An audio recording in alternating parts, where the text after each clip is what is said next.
Dans cette vidéo, vous allez comprendre pourquoi vous n'arrivez pas à quitter ou à oublier un conjoint ou une conjointe qui vous fait souffrir. Vous allez aussi vous rendre compte de ce que c'est que le phénomène de l'emprise psychologique. Et à la fin de cette vidéo, tout sera beaucoup plus clair dans votre esprit pour accéder à la délivrance de l'emprise. Bonjour et bienvenue sur votre chaîne victime des manipulateurs pervers narcissiques, analyse et solutions. Et nous vous partageons des trucs et astuces pour vous permettre de vous libérer d'une relation toxique et de retrouver la paix, la joie, une vie heureuse et libre. Alors, concrètement, voici ce que nous allons évoquer dans cette vidéo dont le but est de savoir pourquoi vous n'arrivez pas à quitter ou à oublier un conjoint, une conjointe qui vous fait souffrir. Dans un premier temps, nous allons voir comment cette femme ou cet homme est devenu un incontournable, comme une addiction, une drogue dans votre vie. Dans une deuxième partie, nous verrons à quel moment cela devient toxique. Et puis, vous serez étonné, dans une troisième partie, de savoir que finalement, la vraie lutte se passe surtout, peut-être, entre vous et vous, entre votre volonté consciente et votre volonté inconsciente. Et restez bien jusqu'à la fin, car une fois que vous aurez compris consciemment ce qui se passe, tout deviendra bien plus facile pour quitter l'emprise de la personne toxique. Nous sommes une communauté qui s'entraide. Alors pensez à partager vos retours, vos suggestions, vos recommandations. Comment cet homme ou cette femme a-t-il fait pour devenir comme une drogue dont vous ne pouvez plus vous passer? En effet, l'addiction, c'est une dépendance à une substance ou à une activité avec des conséquences délétères, nocives dans votre vie.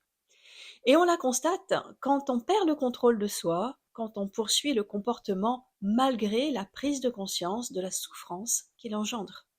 Et revenons tout d'abord au départ de cette relation, quand cette nouvelle rencontre vous comble de petites attentions, des SMS, des projets communs. On a l'impression d'avoir rencontré son âme sœur, son prince ou sa princesse.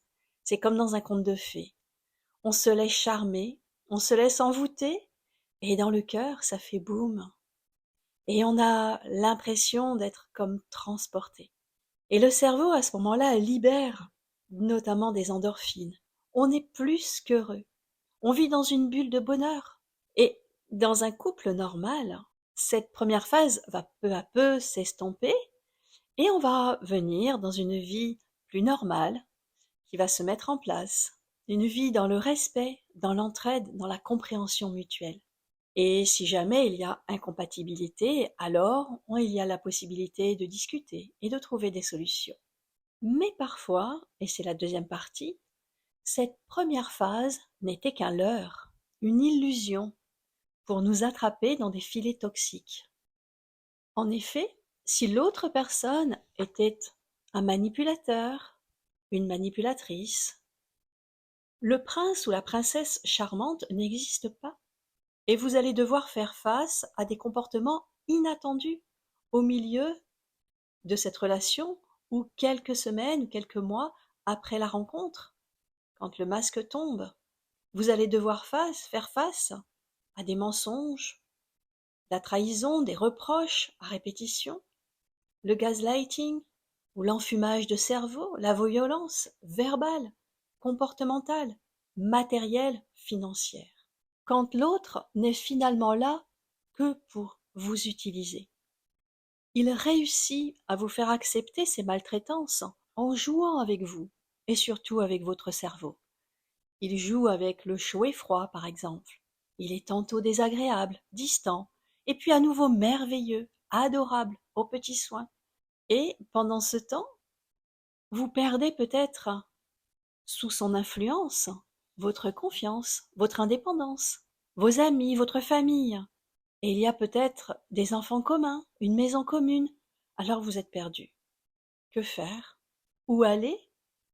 Et juste à l'idée de le quitter, il vous manque, tel un abîme. Et puis, il y a d'autres questions, c'est que vont penser les gens. Il a accaparé tout votre esprit. Vous avez dépensé du temps, de l'argent, votre vie dans cette histoire. Vous vous êtes plié en quatre pour assouvir ses désirs, revenir à cette période où il était votre prince charmant. Et en plus, l'être humain déteste perdre. Alors il s'accroche à l'idée. Allez, il va changer. C'est peut-être de ma faute, c'est peut-être moi qui suis en torche. Je vais encore essayer. Et à chaque fois que vous pensez à lui, votre cerveau vous renvoie l'image du départ, quand il était tellement merveilleux, quand tout était qu'un rêve. Et puis un jour, c'est le mot de trop, le geste de trop, le comportement de trop, et vous savez que si vous restez, vous êtes détruit, détruite. Alors, vous commencez à envisager de partir, et vous vous posez 10 000 questions intérieures, comme deux corps qui se déchirent. Vous êtes tiraillé entre la raison qui dit qu'il faut quitter cette relation et les émotions qui refusent. Comme un drogué, vous savez que ça vous fait du mal de rester, mais l'idée même de le quitter vous fait souffrir atrocement. Renoncer aux miettes du pseudo-amour, déclarer forfait, accepter d'avoir échoué, faire une croix sur un futur commun, devoir tout recommencer à zéro. Et le cerveau vous ramène à ces moments de joie intense, minimise les maltraitances et vous ramène à ses côtés. D'autant plus que ce manipulateur ou cette manipulatrice sait exactement comment jouer avec vous, avec vos sentiments. Et vous souffrez d'autant plus de la différence en ce que vous aimeriez vivre et ce que vous vivez vraiment. Alors, pour résumer, le cycle de l'emprise. Lors de la période de séduction, votre cerveau a imprimé inconsciemment une image merveilleuse du conjoint ou de la conjointe qui est liée aux hormones aussi de l'attachement et au plaisir. Lorsque cette personne est toxique, il joue avec vous par des silences, des excès de colère, le refus de communiquer, des comportements complètement incompréhensibles. Et puis, il a des exigences de plus en plus importantes. Et puis la tension monte. Et à un moment, il devient violent, psychologiquement, physiquement ou matériellement, financièrement. En plus, il dit que tout est de votre faute. Il inverse les rôles. Il vous rend responsable de tout.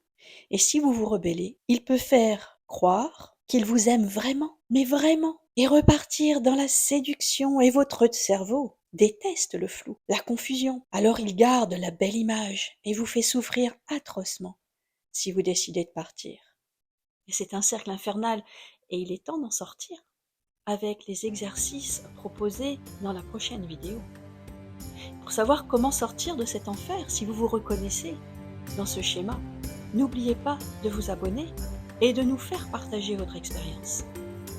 Et pour aller plus loin, je vous invite aussi à regarder d'autres vidéos dont les liens sont insérés dans la description et de rejoindre notre collectif Facebook. À très bientôt!